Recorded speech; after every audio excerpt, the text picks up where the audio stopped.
গীতা পড়ার চেয়ে ফুটবল খেললে স্বর্গের কাছাকাছি পৌঁছাবে। শুনে অবাক লাগছে, কিন্তু এই কথাটি বলেছিলেন স্বয়ং স্বামী বিবেকানন্দ। তিনি কি গীতার বিরোধিতা করেছিলেন? একদমই না।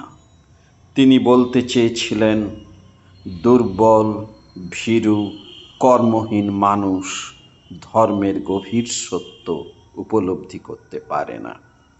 প্রথমে দরকার শক্তি, শক্তিশালী শরীর, অদম্য সাহস, আত্মবিশ্বাসে ভরপুর মন। ফুটবল মাঠে একজন যুবক শেখে লড়াই করতে, পড়ে গিয়ে আবার উঠে দাঁড়াতে, দলের জন্য কাজ করতে এবং শেষ পর্যন্ত হাল না ছাড়তে। এই গুণগুলি একজন প্রকৃত মানুষ তৈরি করে। স্বামীজি চেয়েছিলেন এমন যুবক যার পেশি হবে লোহার মতো, স্নায়ু হবে ইস্পাতের মতো, আর হৃদয় হবে দেশপ্রেমে ভরপুর।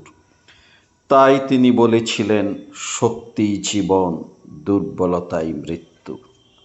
আজকের যুবকদের জন্য এই বার্তা আগের যে কোনো সময়ের চেয়ে বেশি প্রাসঙ্গিক। শুধু বই নয়, শুধু মোবাইল নয়, নিজেকে গড়ো শরীরে, মনে এবং চরিত্রে। তবেই স্বামী বিবেকানন্দের স্বপ্নের ভারত গড়ে উঠবে।